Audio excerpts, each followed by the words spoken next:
What are the key differences between impulse responses, IRs, and the native Helix cabs? Which is better, the IRs or the cabs? And if you're going to buy IRs, what should you be buying? I'm Twisty, and in this video, I'm going to explain what IRs are, how they compare to the stock Helix cabinets, and whether you should invest in them or not. Let's have a look.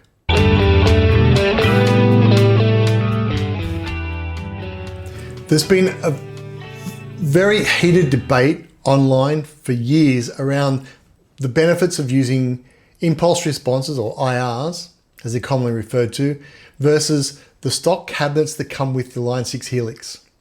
The debate's over whether the third-party IRs are of any more value or better tonal quality than those you're finding within your Helix. As bassists, we're always looking for that perfect tone and the easiest way to get there.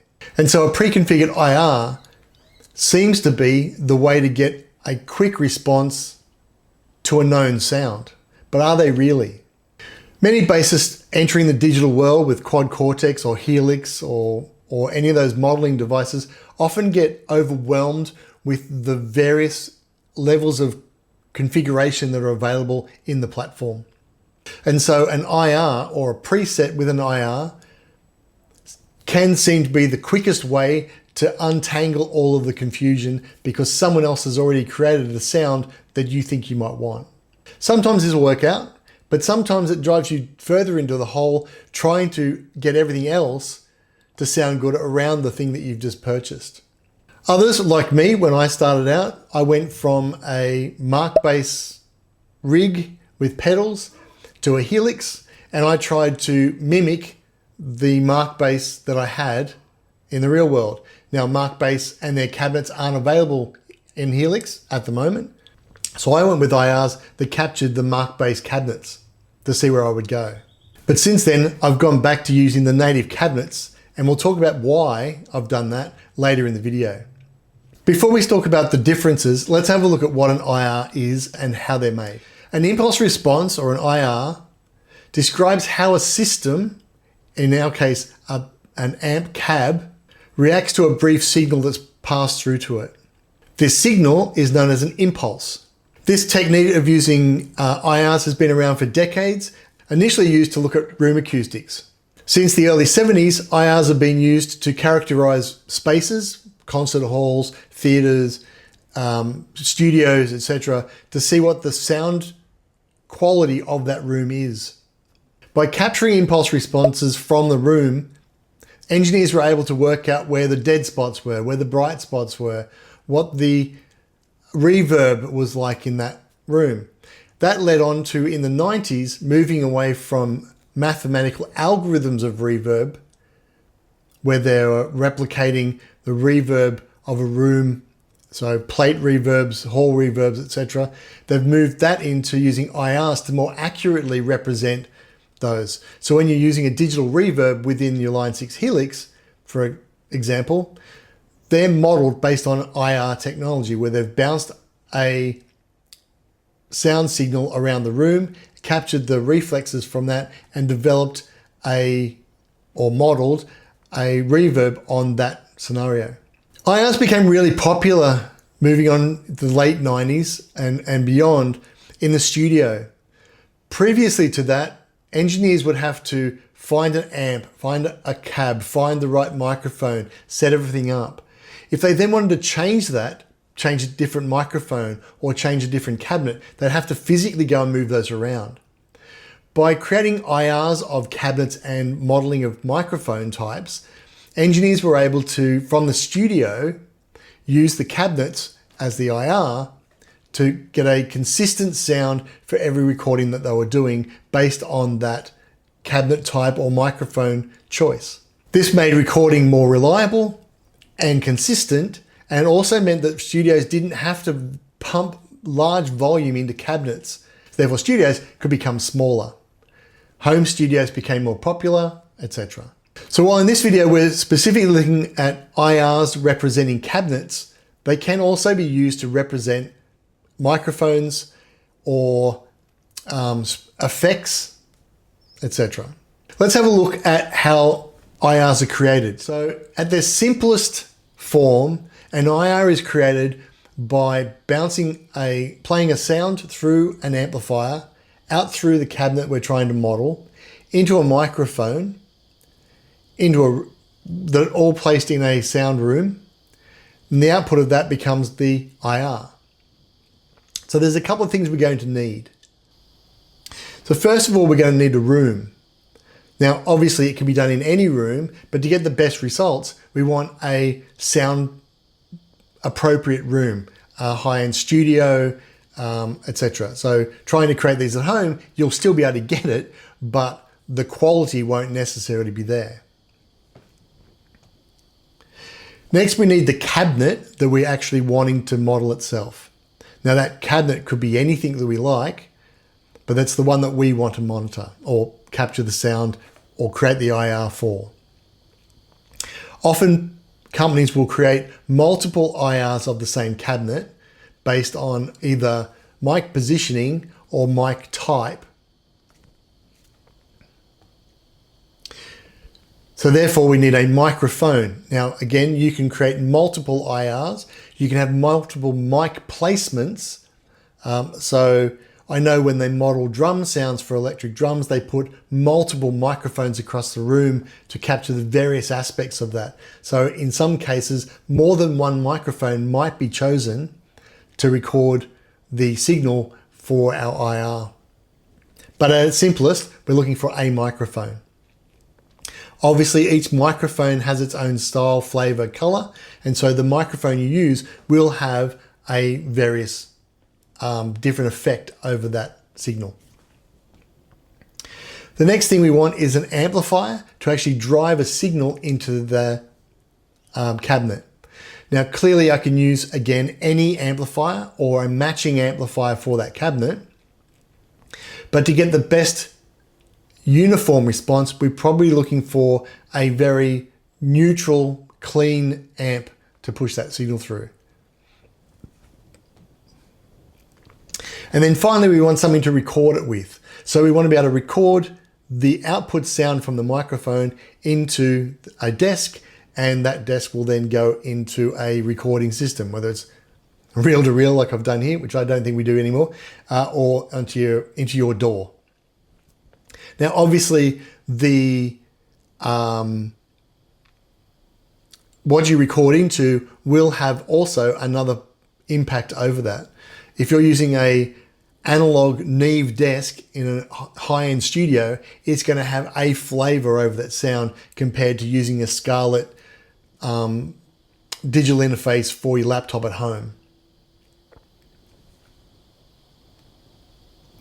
And then finally, we want to send an impulse. Now that impulse can be any sound in a short burst. Commonly what's used is sending a sine sweep.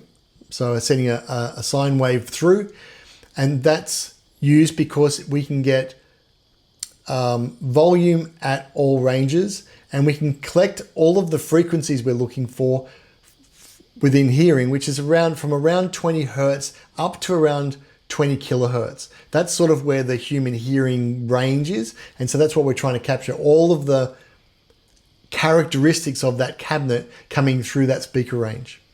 Now there's two ways of doing that. One is a logarithmic and one is a linear. So linear means the frequencies will change in a consistent manner, whereas logarithmic means that the frequency changes will be exponential. And that's more aligned to the way the human ear hears those frequency changes. So most commonly, we send a sine wave into the amplifier, out through the cabinet, to the microphone, into the mixing desk, as a logarithmic sine wave, and that's what we're capturing. The final bit of the puzzle is we need to take out that original sine wave sound or the source sound that we're doing, and we're just looking at the characteristics or the after effects of having that sound go through our cabinet. It's a bit like standing in a ravine and yelling and having the echo come back. The original sound's gone, but you're getting the response back from your voice. And that process is called deconvolution. So we deconvolute the original sound from that. Engineers will also most likely mix or edit that sound wave to remove some artifacts or other noises that might be in there, or to tone up to the way they want to hear it. So again, it's not necessarily going to be a native sound that comes out. What we're then doing is saving that as a WAV file, and that WAV file then becomes the IR that you can then load into your system, like when you load them into your Helix or one of your other devices that's holding an IR. So we've got an engineer placing a cabinet in a room in front of a microphone or microphones. We're sending a sine wave through to that cabinet, and we're recording the outcome of the sound and then removing all the artifacts at the end. Very much like recording a band, just without the music. And in fact, we're removing the music at the end. One of the things that Line 6 have done is with their 3.5 release of the Helix software for both the Stomp and the Floor and Helix and LT, is their cabinet mechanism, or the mechanism for modeling the cabinets, is based on IR technology. So they're going to use the same process we just talked about to record or capture the cabinets that you add into your Helix preset, which are now effectively, technology-wise, no different to then buying an IR and sticking it in the same place.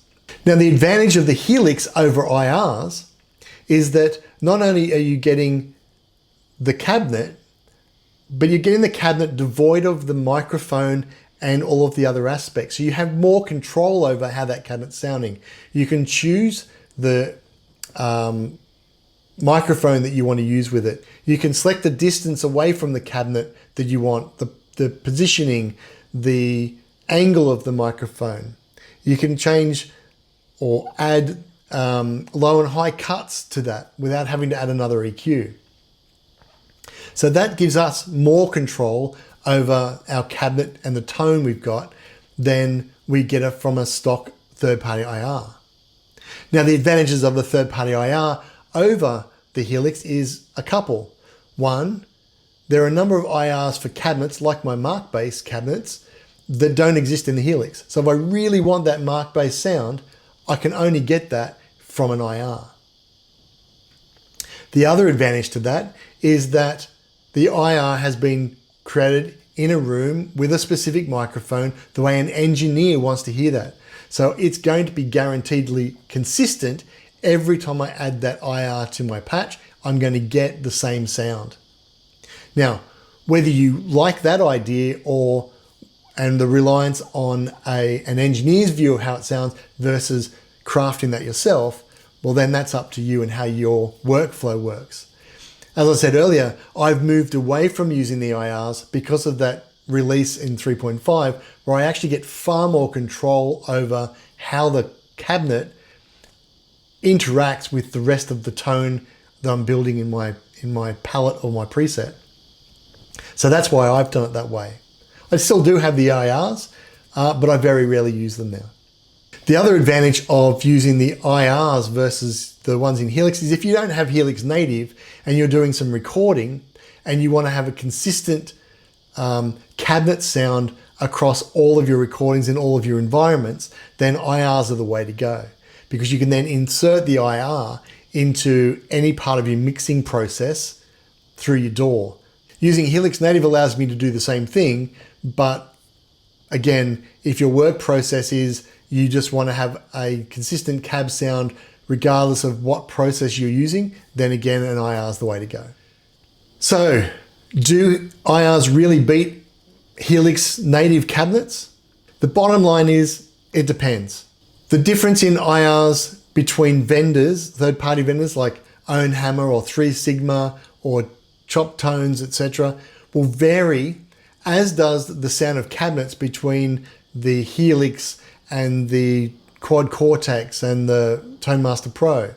And the main difference, as I described before, is the room that it's recorded in, the microphone placement and the number of microphones used, the signal that's being put forward, the amplifier that was used to produce that signal, the desk that they recorded it through, how they modified or adjusted that signal after it had been recorded.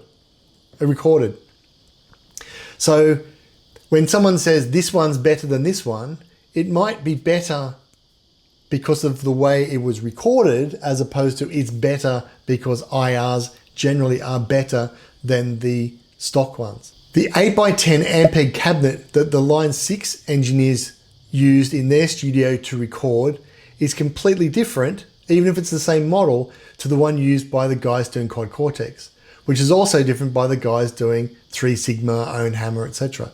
So again, even just the purchasing of the cabinet itself will give some tonal differences. So there's no doubt that IRs can be a valuable tool, but so too can the static cabs in the Line 6. So are IRs better? I don't think so, but let me know in the comments below what you think, and if you're using IRs, how are you using them and which brands are you using? Now have a look at this video.